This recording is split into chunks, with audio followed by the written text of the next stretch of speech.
It was one of those moments in which fury against the rich went further than leaders like Otis wanted. Class hatred be focused against the pro-British elite and deflected from the nationalist elite? In New York, that same year of the Boston House attacks, someone wrote to the New York Gazette, "It is equitable that 99 rather than 999 should suffer for the extravagance or grandeur of one, especially when it is considered that men frequently owe their wealth to the impoverishment of their neighbors."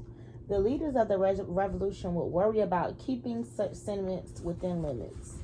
Mechanics were demanding political democracy in the colonial cities. Upon meetings of representative assemblies, public galleries in the legislative halls, and the publishing of roll call votes so that constituents could check on representatives.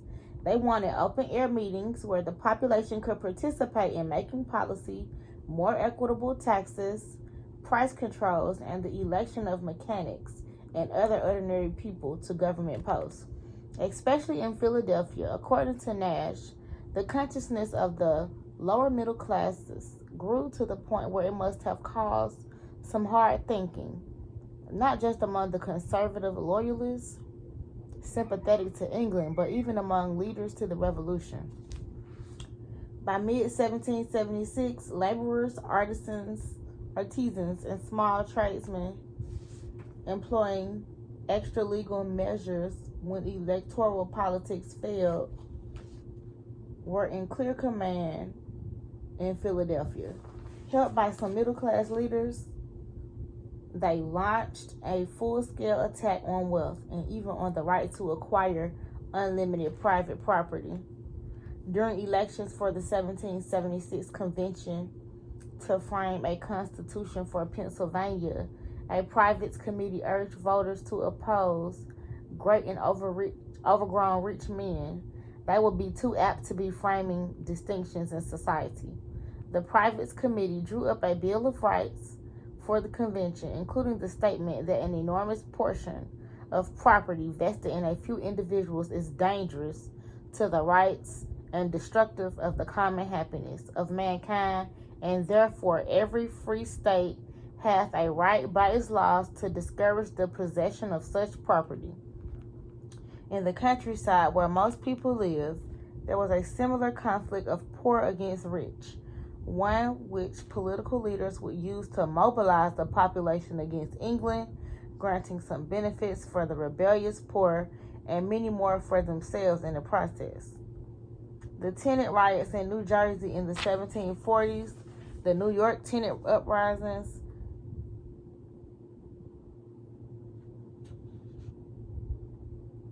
of the 1750s and the 1760s in the Hudson Valley, and the rebellion in northeastern New York that led to the carving of Vermont out of New York State were all more than sporadic rioting. They were long-lasting social movements, highly organized, involving the creation of counter-governments. They were aimed at a handful of rich landlords, but with the landlords far away, they often had to direct their anger against farmers who had leased the disputed land from the owners. Just as the Jersey rebels had broken into jails to free their friends, rioters in the Hudson Valley rescued prisoners from the sheriff and one time took the sheriff himself as prisoner. The tenants were seen as chiefly the dregs of the people, and the posse that the sheriff of Albany County led to Bennington in 1771 included the privileged top of the local power structure. The land rioters saw their battle as poor against rich. A witness at a rebel leader's trial in New York in 1766 said that the farmers evicted by the landlords had an equitable title but could not be defended in a court of law because they were poor, and poor men were always oppressed by the rich. Ethan Allen's Green Mountain Rebels in Vermont described themselves as a poor people, fatigued in settling a wilderness country, and their opponents as a number of attorneys and other gentlemen with all their tackle of ornaments and implements and French finesse.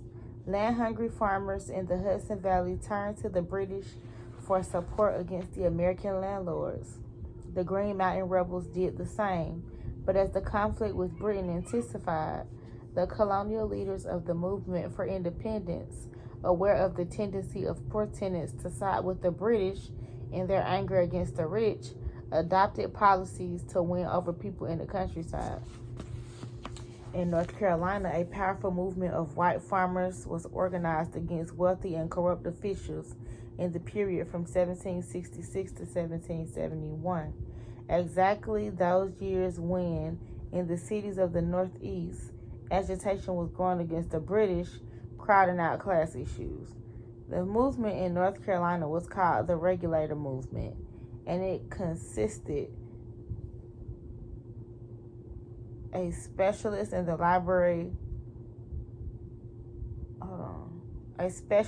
history of that movement of class-conscious white farmers in the West who attempted to democratize local government in their respective counties.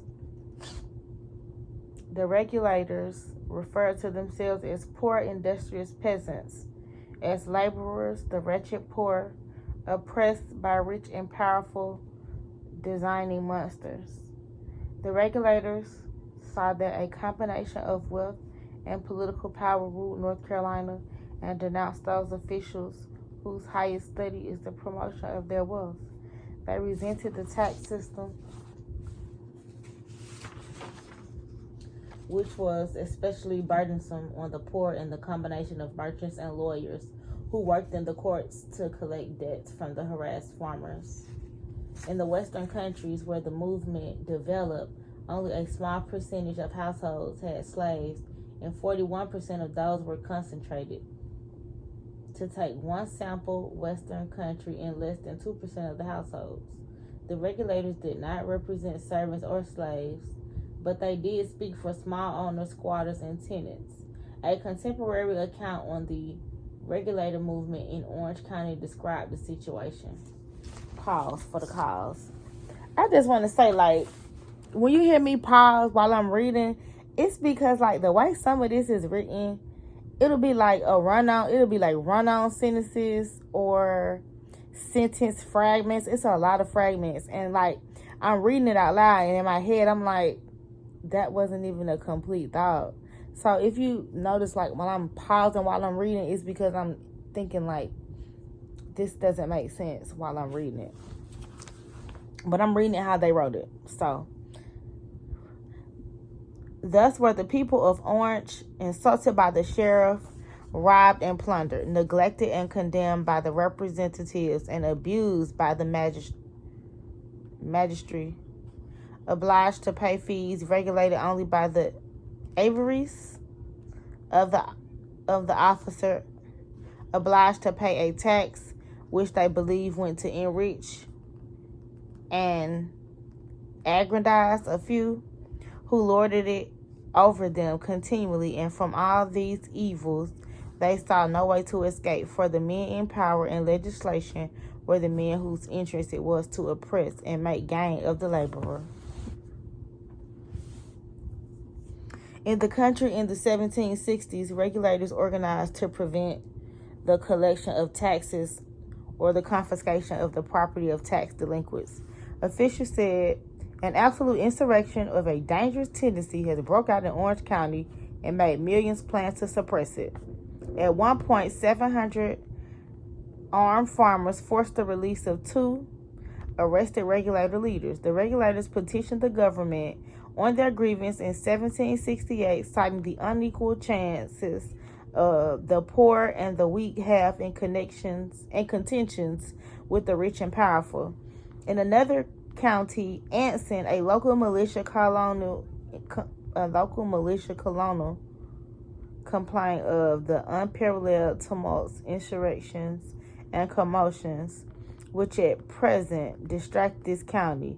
At one point, 100 men broke up with the proceedings at a county court, but they also tried to elect farmers to the assembly, asserting that a majority of our assembly is composed of lawyers, clerks, and others in connection with them.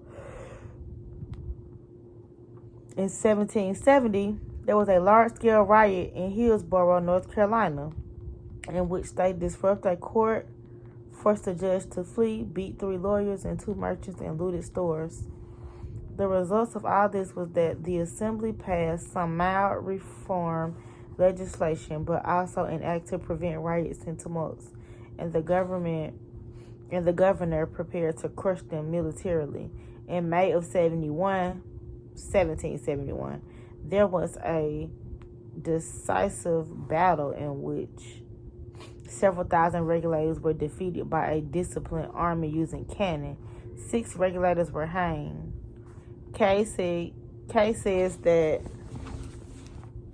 in the 3 western counties of Orange, Anson, and Rowan, where the regulator movement was concentrated, it had the support of 6,000 to 7,000 men out of a total white taxable population of about 8,000. One consequence of this bitter conflict is that only a minority of the people in the regulated counties seem to have participated as patriots in the Revolutionary War. Most of them probably remained neutral. Fortunately for the revolutionary movement, the key battles were being fought in the North, and here in the cities, the colonial leaders had a divided white population.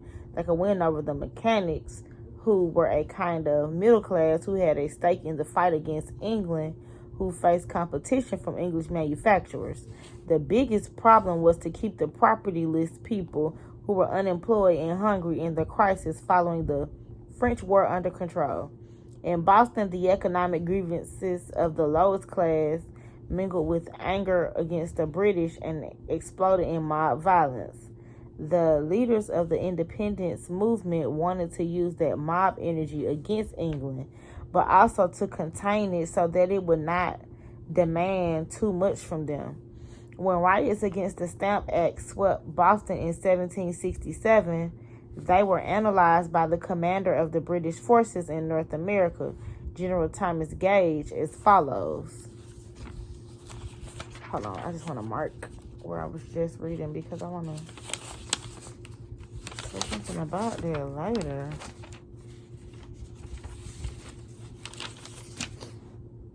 The Boston mob, raised first by the instigation of many of the principal inhabitants, allured by plunder, rose shortly after of their own accord, attacked, robbed, and destroyed several houses, and amongst others that of the lieutenant governor.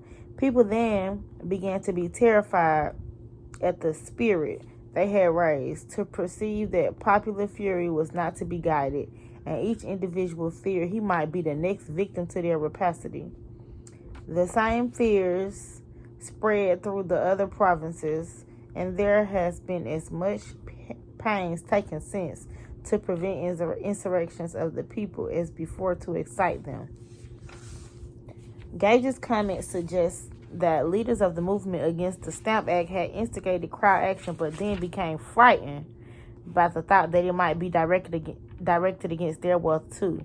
At this time, the top 10% of Boston's taxpayers held about 66% of Boston's taxable wealth, while the lowest 30% of the tax-paying population had no taxable property at all. The propertyless could not vote, and so, like blacks, women, and Indians, could not participate in town meetings. This included sailors, journeymen, apprentices, and servants. Dick Horder, I'm a little childish. Dick Horder, a student of Boston mob actions in the Revolutionary period, calls the revolutionary leadership the Sons of Liberty type, drawn from the middling interests and well-to-do merchants. A hesitant leadership, wanting to spur action against Great Britain, yet worrying about maintaining control over the crowds at home. It took the Stamp Act crisis to make this leadership aware of its dilemma. A political group in Boston called the Loyal Nine, merchants, distillers, ship owners, and master craftsmen who opposed the Stamp Act, organized a procession in August 1765 to protest it. They put 50 master craftsmen at the head, but needed to mobilize ship workers from the North End and mechanics and apprentices from the South End. 2,000 or 3,000 were in the procession. Negroes were excluded. They marched to the home of the stamp master and burned his effigy. But after the gentleman who organized the demonstration left, the crowd went further and destroyed some of the stamp master's property. These were, as one of the Loyal Nine said, amazingly inflamed people. The Loyal Nine seemed taken aback by the direct assault on the wealthy furnishings of the stamp master. The rich set up armed patrols. Now a town meeting was called, and the same leaders who had planned the demonstration denounced the violence and disavowed the actions of the crowd. As more demonstrations were planned for November 1st, 1765, when the Stamp Act was to go into effect, and for Pope's Day, November 5th, steps were taken to keep things under control. A dinner was given for certain leaders of the rioters to win them over. And when the Stamp Act was repealed due to overwhelming resistance, the conservative leaders severed their connections with the rioters.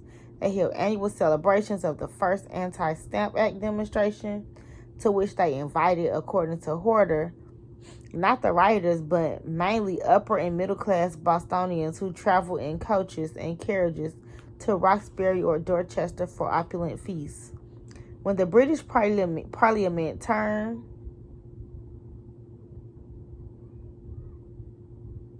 to its next attempt to tax the colonies, this time by a set of taxes which it hoped would not excite as much opposition, the colonial leaders organized boycotts, but they stressed no mobs or tumults. Let the persons and properties of your most inveterate enemies be safe. Samuel Adams advised no mobs, no confusions, no tumults. And James Otis said that no possible circumstances, though ever so oppressive, could be supposed sufficient to justify private tumults and disorders. Impressment and the quarterings of troops by the British were directly hurtful to the sailors and other working people. After 1768, 2,000 soldiers were quartered in Boston, and friction grew between the crowds and the soldiers.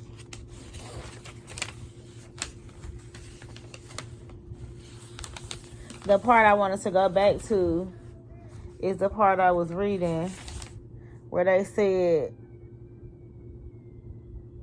when a small group own most of the land, that shouldn't be happening. And it made me reflect on what's happening right now today. Like, we need to be taking up arms and burning some down.